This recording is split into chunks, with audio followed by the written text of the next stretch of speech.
Why delegation fails even when auto repair shop owners try. On today's episode of Talking Shop, we're going to share with you some of the things that have worked and some of the things that haven't worked when auto repair shop owners try to delegate decision making and authority over to team members.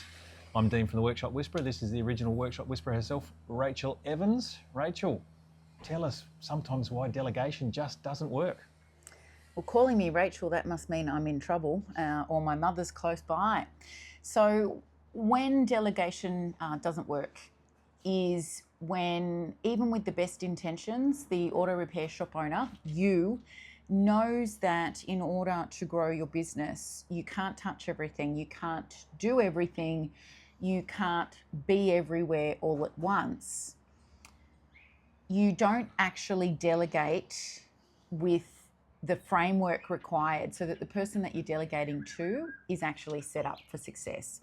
So you might delegate when you're a small growing team, you might delegate the initial inspection of a vehicle when it comes in for its scheduled service. You might delegate that to your very first technician. That's now his job on each vehicle. And you do that, but you don't actually allow that technician to own the process. You keep micromanaging the process, even though they aren't showing you any evidence that they can't do it the way that you want to, or that it's not going to be to the quality you expect. So you're kind of always hanging over their shoulder, meaning you haven't bought back any time to do something else that makes money by saying to them, you can now do this now. Because you're still there, you're still watching, it's still taking up your bandwidth, you're still giving input, when if you want to hand something over and you've done it with a process they can follow, which everybody's got a 44-point checklist or whatever size checklist yours is, if you've shown them how to work through that and you've seen in the past that they have done it to the level you expect, then you should feel confident to allow them to do that part of the job.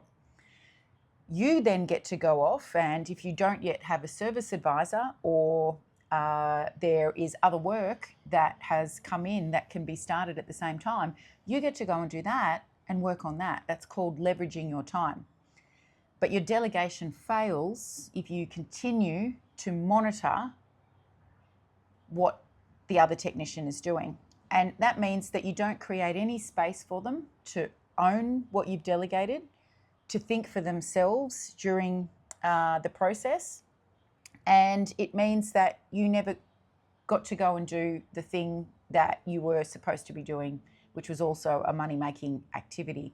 So you didn't set your person up for success. You essentially micromanaged them, not allowing the space for growth for them or the business.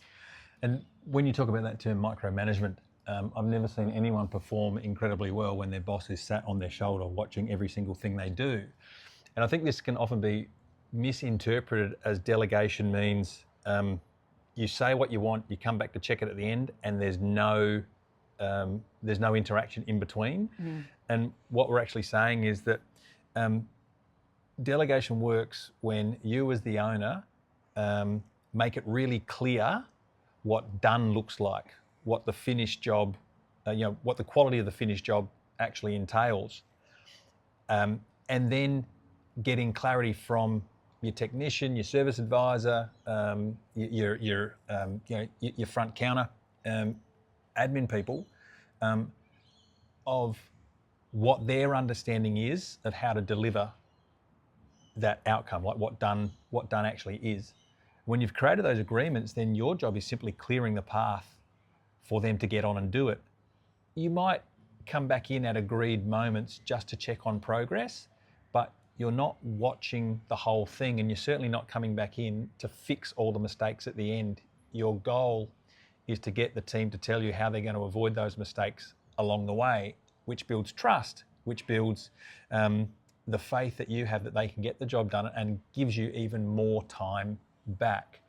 But yeah, delegation isn't micromanagement with a fancy name, where you say they can do it, but you're actually watching like a hawk, waiting for them to stuff up, which they will because they know you're watching, and then no one's winning. And I think it's important not to confuse micromanagement and performance management. There will absolutely be times where you are performance managing somebody who hasn't given you the evidence that they can follow the process as designed to produce the level of output or quality that you require. And you do need to follow them more closely. That's performance management. Micromanagement is where there's no reason for you to be involved in the process once you've delegated it, but you're there involved in the process. A classic example is when you have a service advisor, and it's your service advisor's role or part of their role to ensure that everything is invoiced and nothing is discounted.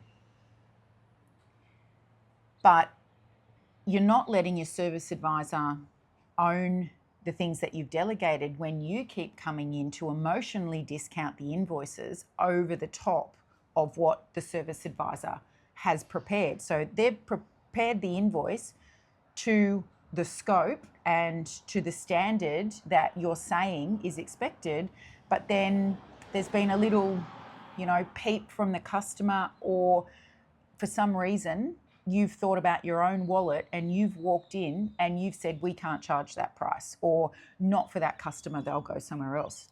This is why we have to get owners away from invoicing, because you are the number one culprit when it comes to unnecessary discounting in the business. We had this exact thing happen about 2 or 3 intensives away with our engine room clients, where one of our engine room members it was around finance, did a quick audit and realised that he was giving the biggest discounts of anyone in his team, the service advisor that they'd employed to deal with the customers, manage the customers, create the invoices, were working exactly to the agreement. So what had been delegated, they were doing, and doing it brilliantly.